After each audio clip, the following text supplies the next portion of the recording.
Hi, it's John here, and welcome back to Alpha Awakened. This is Module 4 of the program, and this module is called Serving versus Pleasing. Let's start with a quote. "I don't know what your destiny will be, but one thing I know, the only ones among you who will be really happy are those who have sought and found how to serve."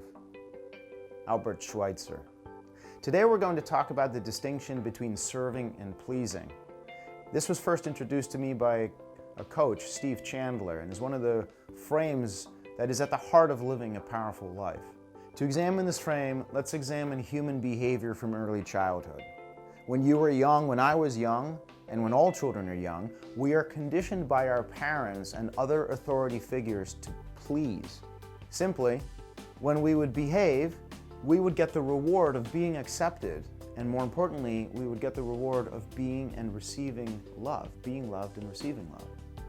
If we would misbehave, love often would be withheld, or worse yet, maybe we even got punished. For most people, by the age of 18, they have received over 75,000 waking hours of this conditioning and become masters in knowing how to please others, to gain approval, acceptance, and love.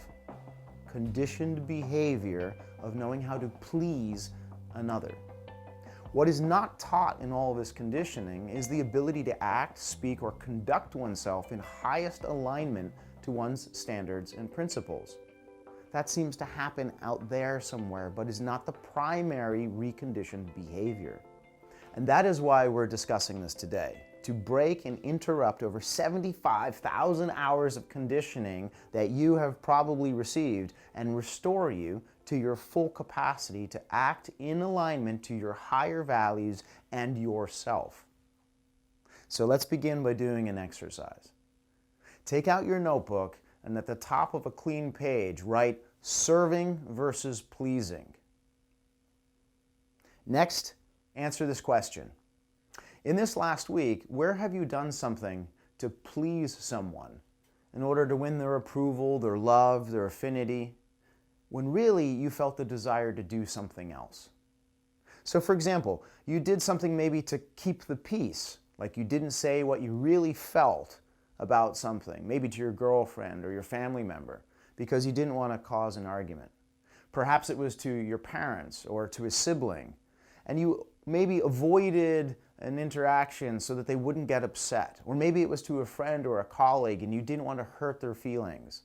Or perhaps you saw somebody behaving in a way that was damaging to them and it was causing them to be less than their higher self, and you didn't say anything because you were avoiding the difficulty that could arise, that you perceived could arise. Well, we all have examples of these opportunities and situations in life, exactly because we've been conditioned for so long to believe in this way. So what I want you to do is I want you to find 3 examples in this last week where you took an action to please somebody, to get their approval, or you took an action to avoid a situation. So instead you did something pleasing then and there, but you knew you avoided something. So take 5 minutes here and write down 4 things. What was the situation? Who it was with, what action you took to get their approval, and what you were avoiding. Do it for 3 situations. Pause the video and restart it when you're done.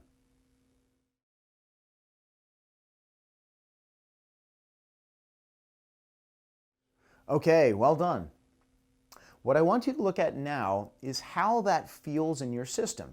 Check in with your body, your emotions, and your mind, and see whether that behavior on your part was in your full alignment. Was it a yes, yes, yes? Chances are it wasn't. So do this without any guilt or any self-judgment. Just use your ability of being the observer. Just see and see how it was for you. Feel into it. Okay, so this is an important thing to call out because it will show you your pattern. This is the pattern that you've run. This is the pattern that has been conditioned in you for over 75,000 hours. It's being taught how to please others, but it's not in your alignment, and it overrides your natural alignment. Okay, so let's do another exercise for the same 3 examples from earlier. Take 5 minutes and answer, What would you have done or said if everything that you would do or say would have been received fully by the other person with no resistance? They would have willingly received what you would have done or said. Pause the video and restart it when you're done.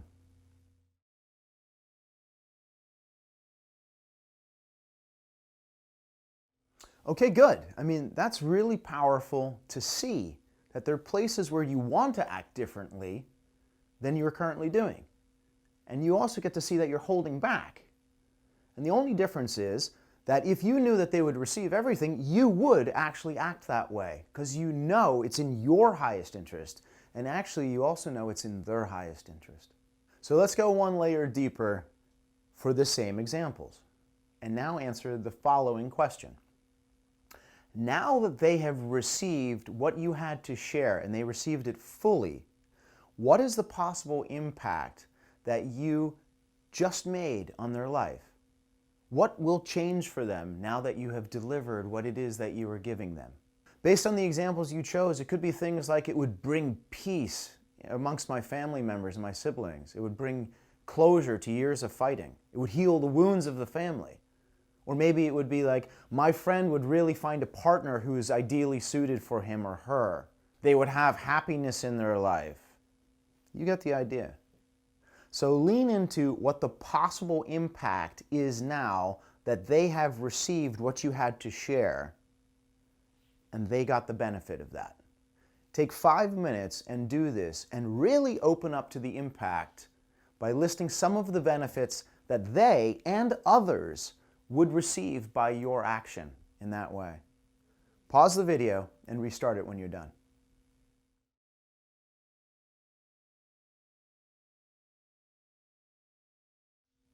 Okay, great. Isn't that something to see? I mean, what I want you to observe is that you already know what the possible impact is on their lives. Isn't that amazing? You already know how vast that is. This is what serving someone looks like. If your friend has a drug or alcohol problem, pleasing them is taking them to a bar and buying them a drink. Serving them is having an intervention or helping them regain control of their life by having that kind of conversation. If your family members won't talk to each other and they say negative things about each other all the time and you sit back and do nothing or just nod, pleasing them, serving them would be speaking the truth and having them see that forgiveness and love are available to heal the wounds of the past. If your friends say self-damaging things to themselves or about themselves, about others, instead of listening to their stories and their blame stories and all of that, you could serve them by showing where they can take accountability and responsibility for their life so they can have the happiness that they really desire, that you really desire, that you really want somebody to hold you to.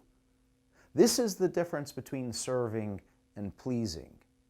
Pleasing is the game of cowardice, of placating and avoidance. It's the game of silent acquiescence. It's the game of lurking in the shadows. It's the game of living a diminished life of small lies and untruths. It's a muted expression, and it allows tremendous damage and injustice to persist. Serving, on the other hand, is being of use. It is helping somebody come into alignment with themselves. It leaves them better off than they were before. It increases their sense of themselves. It has a positive impact. It gives them back a part of their life and removes damaging beliefs. It also removes belief systems and behaviors. It allows them to expand more fully into their life. It allows them to have value, both short-term and long-term, be created from that interaction. And you know exactly what I'm talking about. An awakened alpha lives life from the perspective of service. They ask the question, does this serve? And from that place, they see the moments where truth can be spoken, when the impact can be made, and what is possible. They act in the way that aligns with their highest sense of themselves. They awaken others to their potential and what would be possible to create in the world that they want to live in. And they want to live life from that place, the place of courage and truth, and knowing this one simple fact: what you do is who you are. I'll say that again. What you do is who you are.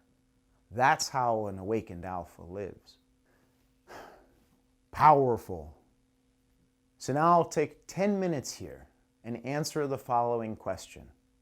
Find 3 places in your closest relationships where you can be of highest service to you and the other person versus where you're just pleasing them now.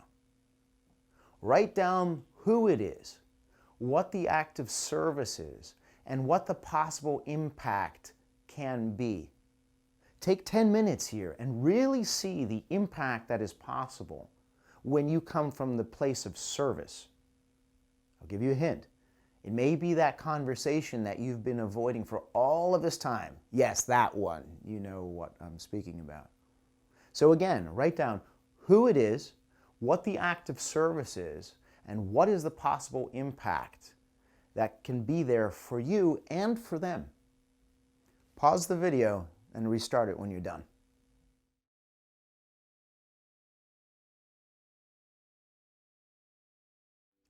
Excellent work. This is like looking into the crystal ball and seeing the possible future. And sometimes it can be intimidating. Yes. But what I want you to see and get on a very deep level is, just by doing this exercise, you know it's possible. When you look at the happiest people, the ones who are the most fulfilled, they live lives of service. That's what they see. That's the question they ask. Is this of service? So this week's life play. Take what you wrote above, those 3 situations. Be aware of your truth and being aligned. And with care and love, be of service to yourself and your loved ones. You will experience a radical transformation in your sense of self and in your relationships. And you will have started the creation of the world you really want to live in. And the impact that you will make from that place will be an awakening. Have a great week. I look forward to hearing about your breakthroughs, and I'll see you in the next module.